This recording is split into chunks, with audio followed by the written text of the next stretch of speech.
All right, fire away. I'm Eric. And I'm Tony. This is Quarterjacked. Your source to get plugged in.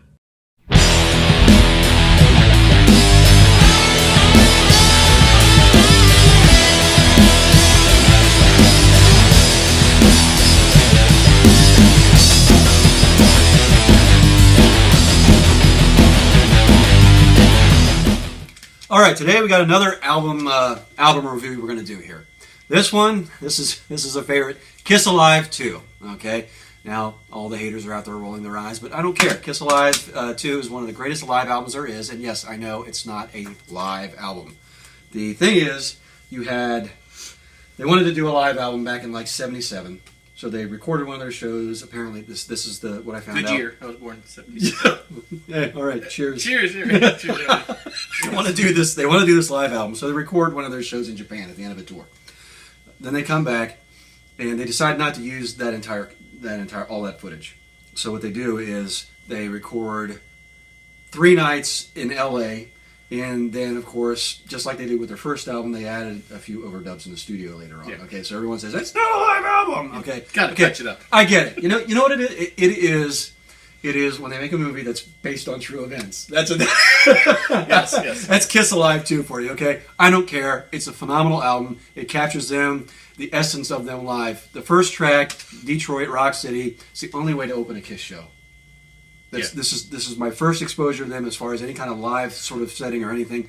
I've seen them 3 times. The only time it cannot open. The riff is just unbelievable. Yeah.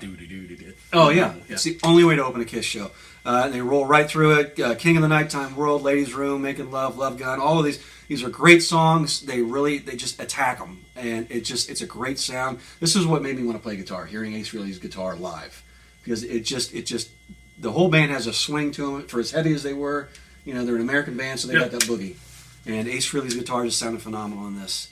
As far as another thing, one of the intangibles that makes this album so good is this is the CD jewel case. Okay, in 1978, this is what you got right here, kids. Okay, this is what you got. Now, let me explain to you what 1978 was chromatically. All right, it was Jimmy Carter.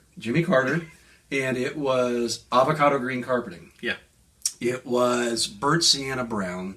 It was goldenrod. It was earth tones. It was awful. It was drab. It was boring. It was ugly. You had this little blip in 1976 for the bicentennial, red, white, and blue, and then went straight back into earth tones. So imagine you're 8 years old and you buy your copy of Kiss Live 2. First off, that was pretty badass right there. And then you open it and you see this, okay? This blew your little mind, all right? This in 1978, this was Avatar. Yeah. Okay. It's total sensory over. Now, granted, we only had 3 channels, so it wasn't very hard to blow your mind. But how many times did you just stare at this? Stare at this, listen to it, and you're like, "Oh my God, there's fire!" And they're on platforms, and there's fire, and Paul Stanley's pointing at me, and he's saying, "Don't let anyone stop you rocking." And then Gene's boots look like dragon heads, and there's fire, and there's just nothing but fire. It's one of the coolest things ever. It really is, yeah. This is how they built the Kiss Army right here. So that's one of the intangibles. Well, in the back of the close-up of each album. Yeah, it's like, It's like the Beatles, only somehow... hardcore. Yeah. If the Beatles all, sold their soul to the devil. Yeah. Some of the things I like about this God of Thunder, they speed it up from the original album version on Destroyer, and I just like the way it really that's the way they play it live. Yeah. I got to see them. Not in 1977 or 8, but I got to see them later, and they speed everything up, and it's like when they play live, they just they tear into it. It's just manic. It's just fun. It's it's you see why they're the hottest band in the world, as they call it. Yeah. What's neat about this is in 1978 on side 4, they basically had 3 sides that were the live show. They had an extra side. They cut 1, 2, 3, 4, 5 songs in the studio. All American Man, Rockin' in the USA, Larger Than Life, Rocket Ride, in Any Way You Want It.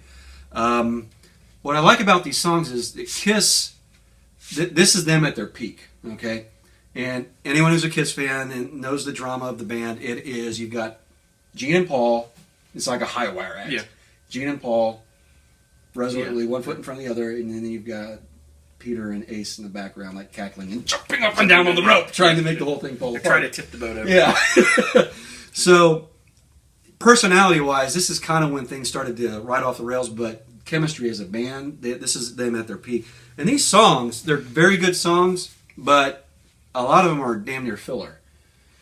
There's I mean, that's back then they didn't have like a catalog of Right. all the hits. I mean, Right. we have now, but I mean, there's still a lot of solid songs in there. But those those songs, ones, they're because they filler. attack them, because they're at their peak, Yeah. these are damn. They take songs that were kind of sort of filler, and they're really good. I Yeah. still listen to them. I listen to this thing all the way through, and I'll listen to side 4, and those are really good songs.